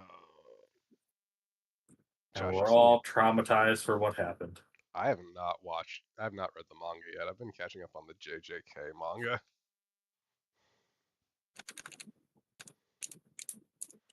Which, Josh, you still need to watch the Jujutsu Kaisen movie. Yeah. It's only an hour and 20 minutes. Dude, I watched it in theaters. That was a fucking blast.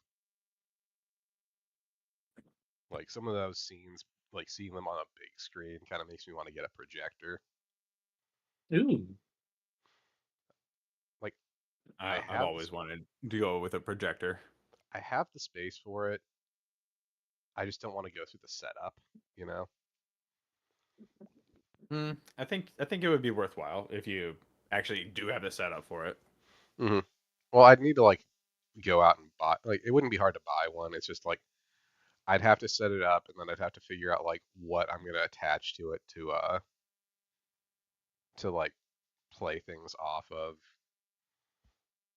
Yeah. Like, I've got a PlayStation in my basement, so I could do that, but then like that thing's so old at this point. Anyway, let's get back to Ultraman Rising. We were talking about the date. Did we get past that?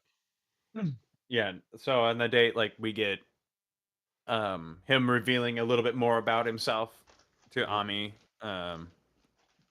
And then through all that we get cuts Acid to reflux. acid reflux and a jailbreak from Emmy.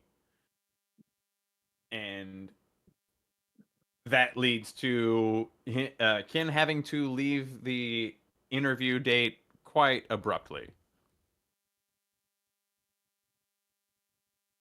Yep, as it her escape is picked up by the Kaiju Defense Force, and they are going to come and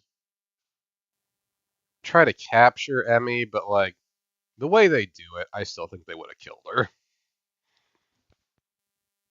But they say Oh the yeah, no, sedative she was is gonna harmless. I mean, it's harmless, but die. Yeah, they're but also the just fall wasn't. well, and the fact that they're just trying to pump her full of it. Yeah, it was excessive use of force. Hmm.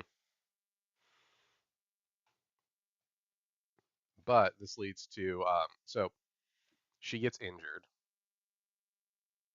It says breaks her arm, but the way it's dealt with makes it seem more like it was dislocated. I agree. And this forces Ken's hand that he has to get in touch with his dad.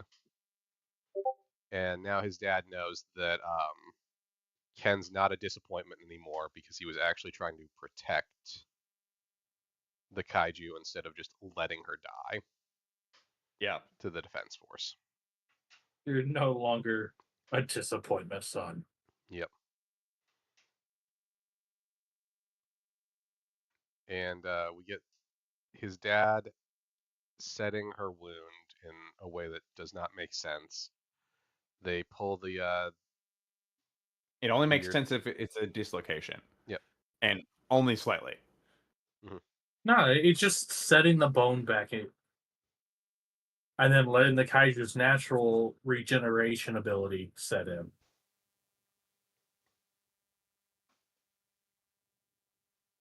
Which, you know, we kind of hand wave over that a little bit, but yeah, that's probably a little bit of a factor. Do we get the montage after this of Ken not being a fuck up anymore? Or was that earlier? Yeah, he's starting to mature. Yeah, now he's like being responsible, and he's taking initiative on the baseball team, and he's being a good father and son. And his life's looking good because now he's grown up and become a proper member of society. Yeah. But we also get the true introduction of our big bad here as well. Or read his backstory. Mm-hmm. And find out that he's not truly evil yet. I mean, the road to hell is paved with good intentions. Yeah, we basically get his motivation. That Ultraman crushed his family in front of him. Yep. Or at the very least, failed to save his family. Oh, it's very clear he crushed them. Yeah, he landed on them. I don't and think wiped that's them very off. He landed on them. I don't think that's. He goes crush, wipe, flick, as he's saying sorry in his native language. Yep.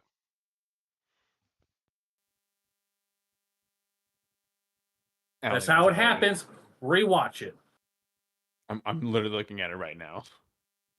Yeah, and you're watching the PG version. I'm not. There's a rated R version of this movie. Oh, okay. Somehow. This family movie on Netflix has a rated R cut that only Josh has watched. Yeah, because it literally cuts to static. There is no crush wipe scene. There is that here, like later on in the film, where we find out Ultraman does actually crush him after being knocked into the building.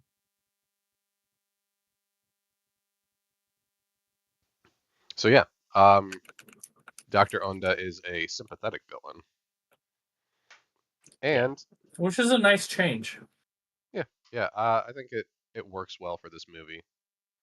And then it makes it a little more heartbreaking, some of the stuff that he does later on.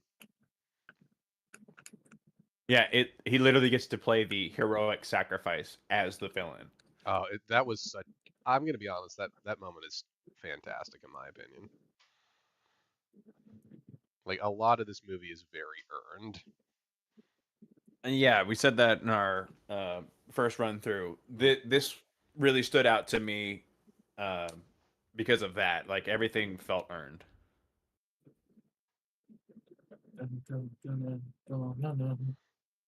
So let's see. Is the next part where we're introduced to Mecha Gigantron? Almost said Galactron again because I fucking have that thing on my brain.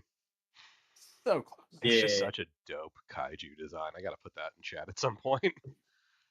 But is that the introduction of Mecha Galactron? God damn it, Gigantron that comes next. There it is. Yep.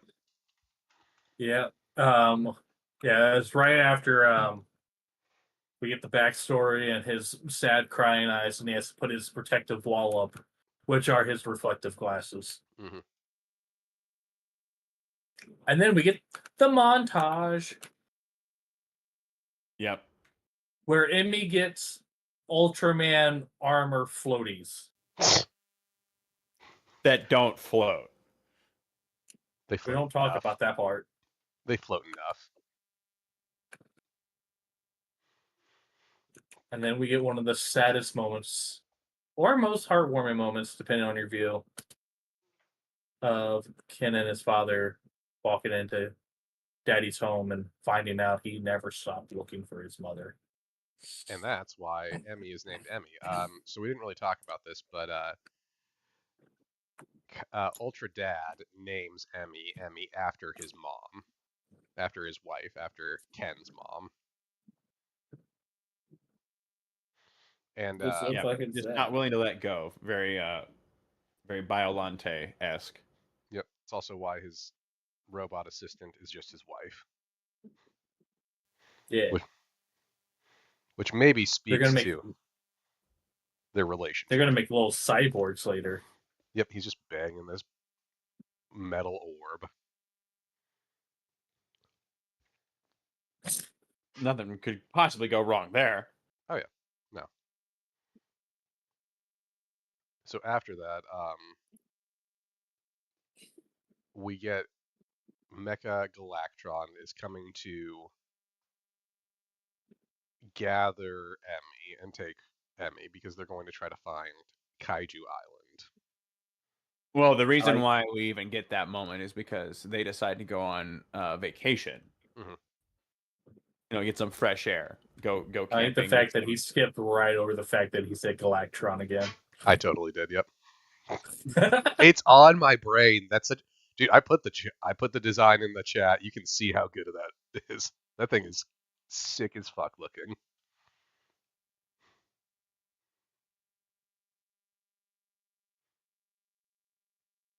But yeah, so they go camping, and when they go camping,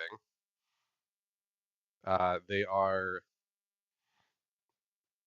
attacked by Mecha Gigantron. Fuck. Well, in this scene, they're actually attacked by the KDF. The chrysalis is formed. Oh, yep. And Dad is injured. Yep. Daddy doesn't care. And this leads to change my underwear. And this leads to Big Wings Emmy. Because now Emmy can fly. Hell yeah. Right. Which I wonder if this means that she's going to go through like a bunch more metamorphoses. Got to, because that head shape is very human. Well, I mean, he did like crush her head, basically protecting her. I think he molded her. It was going to shape out eventually, but he's like, nope, keep it like that. Yep, just he's reshaping her head to make her look more human. It's going to be like tying a off horror her skull story. in some cultures. Yep.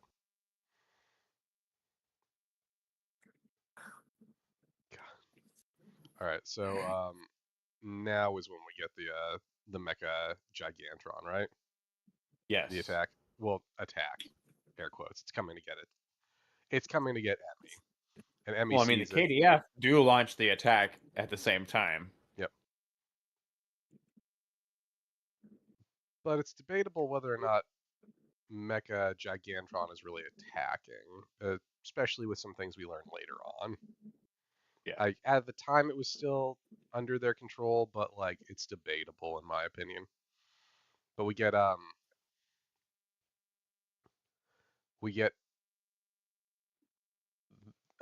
Emmy sees Mecha Gigantron and immediately is like, "Oh, that's one of me. I should go over there." Fuck the fact that I've been raised by this man and his dad and robot assistant. Fuck the fact that I imprinted on this ultra being. I know that's me. I'm going to go to that. Even though there's literally no reason for you to know that, especially considering that you don't look anything like it. Mm-hmm. Yeah, it's just a shiny version. It's a rare one. Yeah. Yeah, the shiny's metal looking. And Emmy just got unlucky and is the regular version.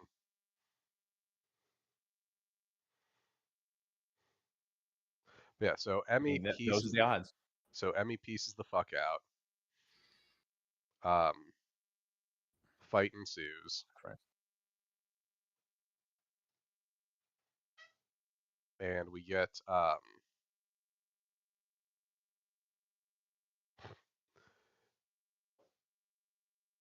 another reason to cut. Yeah. So anyway, the magic of Gunhead. The magic of Gunhead. Do you have time to talk about our Lord and Savior Gunhead? Gunhead died for your sins. He got you 15 minutes. You have 15 minutes of being blessed. Yep. That's more than most people get. You should be happy that Gunhead decided to grace you with 15 minutes.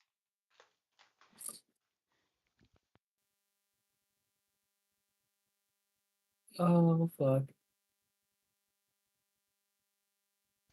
Gunhead, who supposedly cannot drive himself. Alright, this has just been a nightmare. No, that's cool, dude. We're just vamping about Gunhead at this point. Alright. Well, anyways, we get the attack on Kenji and the home base through missiles and all that, and then we get the very, very heart-wrenching goodbye from Mina. Yep. Gives you all the Where he's like, go get our girl. Yep. And then she's like, 404 error. It's okay. Just back me up on a fucking USB thumb drive and we can jam it into your mom's skull. Why wouldn't you have that backed up? Exactly. Yeah. We'll jam it into your mom's skull and then I'll be your mom. Then we have a whole nother discussion. Thanks, Robo Mom. No, I'm just mom now. Ken's like totally cool. Thanks, Mom. We are one. Oh shit. The power of one, the power of two. Movie gets Fuck the rest of that saying.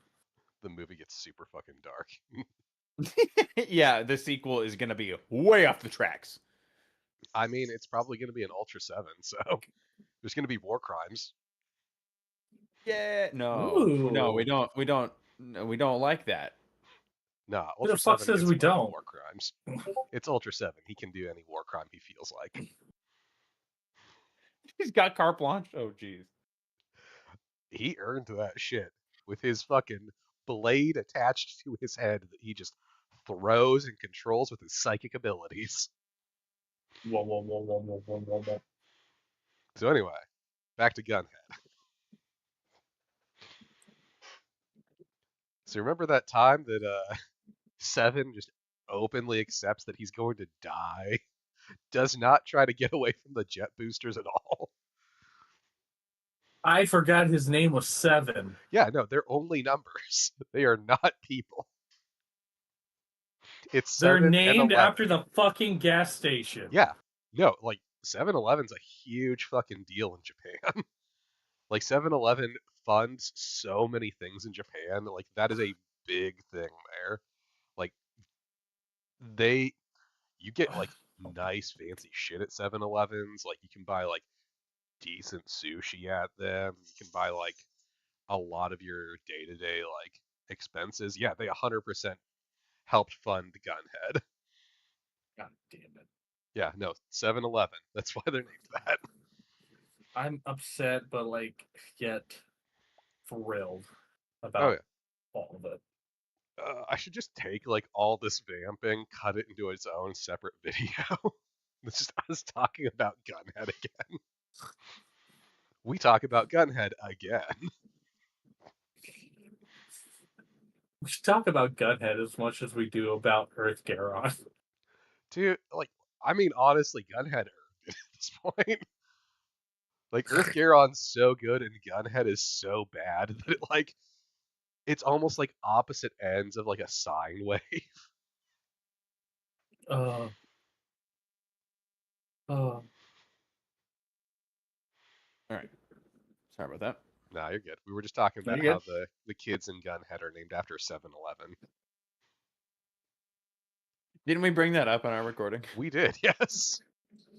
yeah, I think so. Yeah. I thought that there was reason behind that. Oh yeah, no, 7-Elevens are like a super big deal in Japan.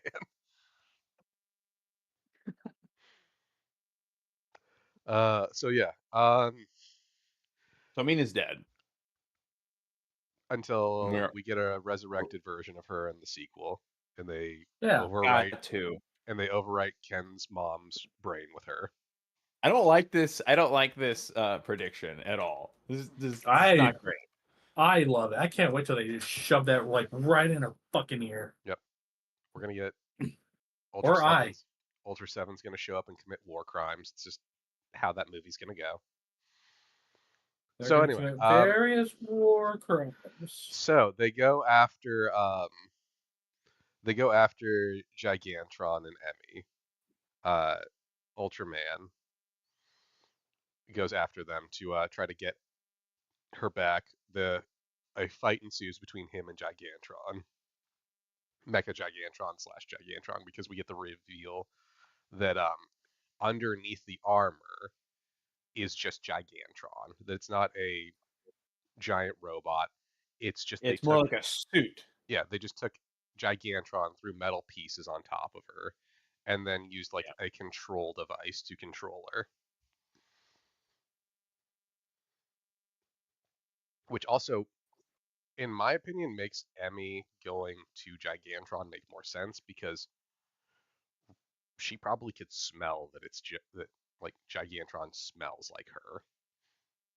Yeah. Like that's my head canon for why that actually makes sense. Is like, might not look like what she's used to, might not look like her yet, but they probably smell alike, and she just could tell like, oh, that smells like me. That's probably another me. That's like the only way it makes sense to me. But yeah, we get that, and then after that, fight ensues. Ken transforms, goes back to being Ken. He's sinking in the water, and who shows up to save him? Ultra Dad. Ultra Dad. With his big fucking mustache. Yeah, his character model changed for the better. He's not just Ken. Yeah, he's still like half as tall as Ultraman, but And then has old man scoliosis. yep. So then we get them managing to dismantle the well, no, so actually I think Gigantron herself manages to destroy a lot of the armor, right? A lot of around the face. Yeah, yeah, and they get like the armor off of her body. So they lose control, which Dr. Onda talks about how someone talks to Dr. Onda about how the program's not working anymore. They don't have control over Gigantron. And this, along with the Ultras freeing her, spurs on the final climactic fight, where we get the reveal that this giant ship that they've been flying in is actually a transforming robot that turns into a mech that he controls with a mocap suit. Robots in disguise. The design for this thing's sick. I really It's pretty like cool. this. It's It's pretty 100. It's a Jaeger from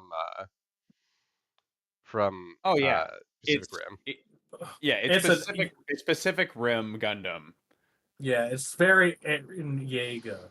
Mm-hmm. Oh, it looks so good. And its weapons, it's got like all these missiles. It's got these energy blades that it fights with. And it actually does like Someone's a lot gonna of hear. damage. Only thing we were missing was Idris Elba. True. He'll be in the next one. I don't know. Somebody's gonna hear me say this is Yeah. definitely Aaron Yeager and get really pissed. Yeah. No, he'll be I in was the next ignoring one. you. He'll be in the next one if only because we know Attack for on Titan fact. sucks. That's fair. It's true. And this is how we get canceled. By having our true actual opinions on that show. The opinions expressed in this podcast are not the opinions of. Are not the opinions of No, the majority of the podcast. Yeah, are not the shared opinions of Mega Monster Podcast LLC. Yep. But no, so we get the what I actually really liked was this big mech thing is able to hurt Ken. Takes its energy blade and it like slices pretty deep into his trap, like down to the shoulder, down to the clavicle. Yeah, that was a pretty good blow. Mm-hmm. And it's, if I'm remembering right, isn't it the same one that he had rotator cuff problems with? Yes. Yeah, so he's like just out. He That's can't use that arm just anymore. compounded injury right there. Yep, he can't use his arm anymore. He's just done. And Ultra Dad has been hit in the leg, which is his weak spot, so he's done too. And oh yeah, that was something we didn't point out last time. Is like you targeted this man's crippled leg and then you stomped on his knee. Yep. That was like honestly the rudest thing the whole movie. I was like, that's beyond. That's just rude. Like you could have stomped on his face. You had every opportunity to kill him. No, I think I'm gonna re-injure an injury that already bothers you.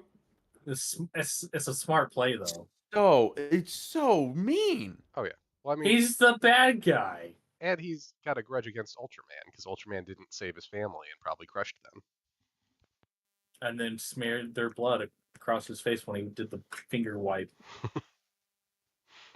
So yeah, we get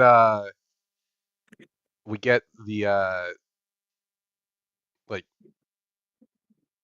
what you guys referred to as the father-son Kamehameha, where it's the family Kamehameha, the father-son Kamehameha.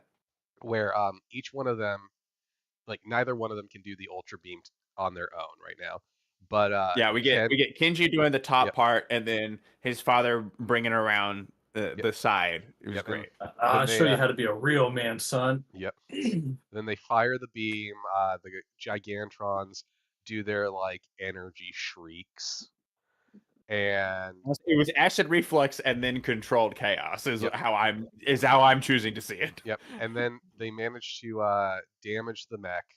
Dr. Onda knows that, well, there's nothing else I can do now. I'm gonna blow this motherfucker up and take half of Japan with me. Yeah, which Not literally again. took him from a much higher status in my head to now you're just the villain. Yep. It's Now you're a dick. it's the sunk energy fallacy. He's put too much energy into this. He needs to see it through to the end, and the end is nuking Japan. Yeah, otherwise he brings dishonor into his dead family. Yep. So he manages. So he sets off the explosives. There's a countdown. Ultra Gunhead Dad. comes in and gives him 15 minutes. Yeah, it gives him 15 stop minutes to it. get out of there. Yep. Our Lord and Savior Gunhead. 15 minutes. That caused him to quit. Yeah. Yeah. I quit the podcast. Yep. It's happened twice already. So no, Ken jumps over to set up his energy, like his force field, around him and Dr. Onda to try to prevent the explosion from like doing any serious damage. Explosion in 3 seconds. You have 15 minutes. And like that moment where he jumps on him, like you get this look in Dr. Onda's face, and it's kind of like oh, I might have made a mistake, but I've already committed to this. Like there's such a complicated expression on his face as he's just lying there in this mech that he's decided to nuke Japan with. Like it's pensive. This look Literally, on his face. I think this is the worst decision in the entire movie because, like, I feel like this decision was made with we need a heroic sacrifice from Kenji. Yep. Whereas his entire Dr. Onda's entire character development was based around all of you have experienced loss, whether it be family, friends, loved one, and he gives this whole thing. I too have lost family and friends. And then literally the first thing he does when he loses is I'm going to kill countless of my countrymen. Yeah, it's definitely the weak spot. So they have a reason to fight kaiju. Yeah, no, he's just making sure that everyone wants to fight. Dude, the KDF's going to get more funding. I'm this close to making this distraction and discussion again. This close. That one doesn't exist. Ha ha ha ha ha. Oh, wait, it exists in my head, and that makes it real. Guess what, Gunhead? Yep. So okay, so if you're gonna create terrorists by killing people, you're gonna create more. See what you did? You can't do this. You can't just go like, oh yeah, no, I'm gonna kill countless of civilians and create this uprising army. You literally just galvanize people against you. Yep. Oh yeah, no, I'm destroying this terrorist amongst you.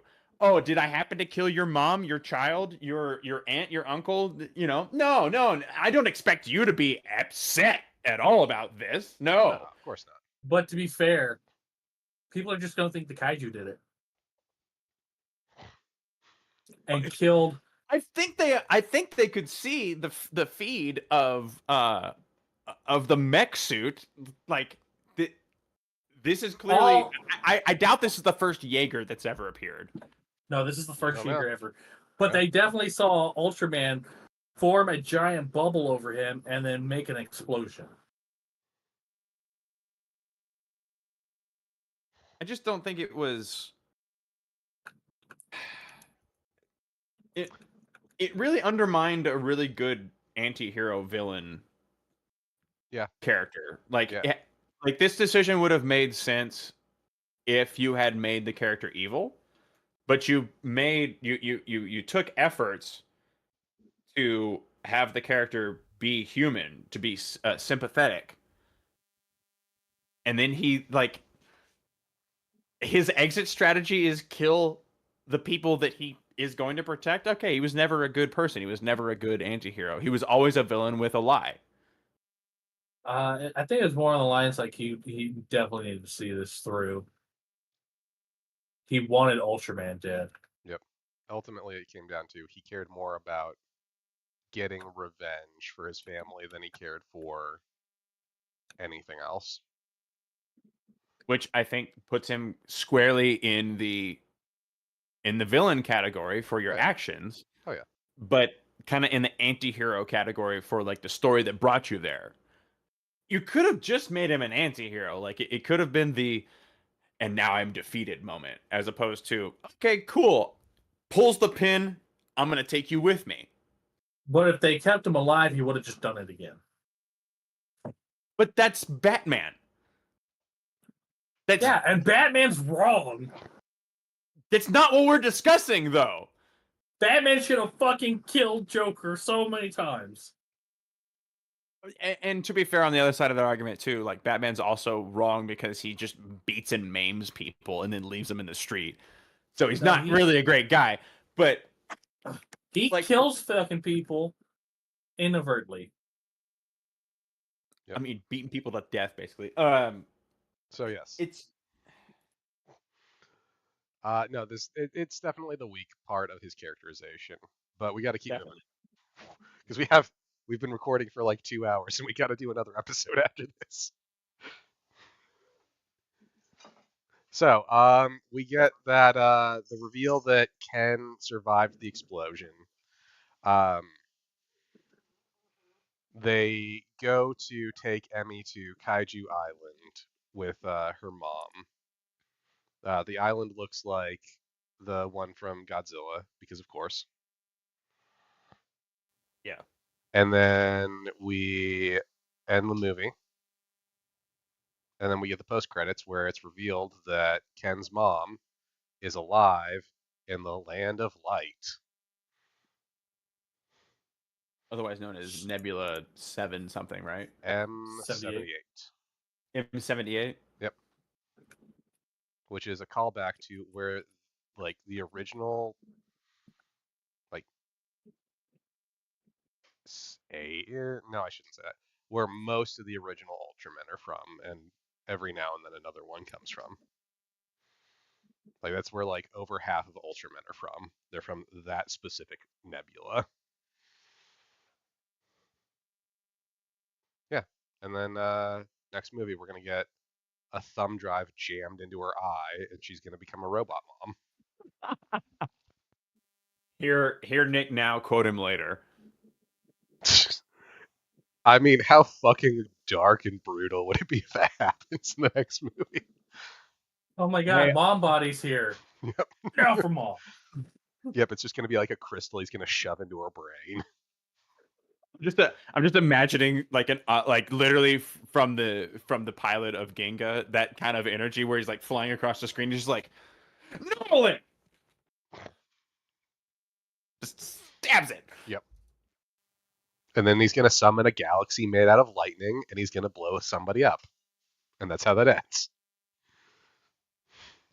And Alex walked away happy. Yep. That was that is. And then everybody died and became martyrs. Yep. And now Alex is upset again. Yep. I'm so upset. All right. So yeah, that was our. I know how to ruin you.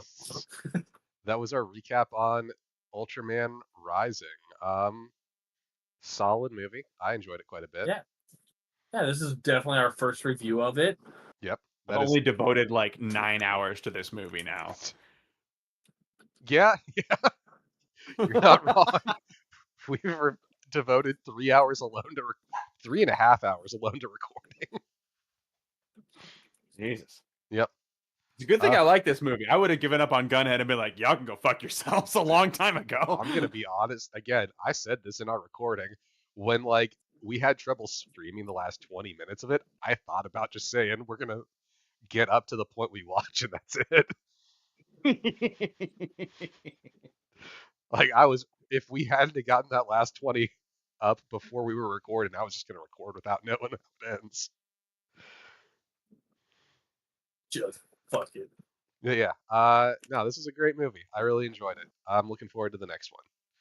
Yeah, I really hope they get the amount of reception needed to make a sequel. Mm-hmm. Yeah, I really like how far where he definitely had a love interest and then didn't have a love interest by the end. I mean, that's the next movie. They went on a date. She'll show up again, I'm sure. Maybe her kid will become an Ultra too. Maybe Ultra Kid. Dude, there is. So there I know about Ultra Kid. Don't Well, do I was gonna- this. There's also an Ultraman named Ultraman Boy. Ultraman Boy. Ultra Ultraman Man Boy. Wait. So there's so many ways, depending on where you put the inflection, this could go. But the way that you put it, imagine like, does Ultraman Boy have like his own Kratos? He's just boy. No, he's Ultraman. like What? he's just a boy version of Ultraman. He's like short.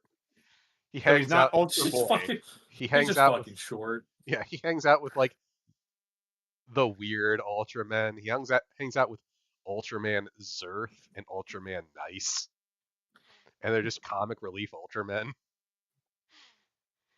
That reminds me of freaking GT with Shenron Ice. What are his powers? Ice powers. Yep.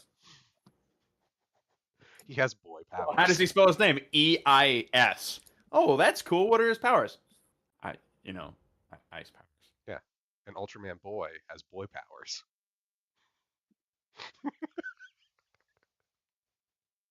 Rapidly going through puberty? What are you talking about?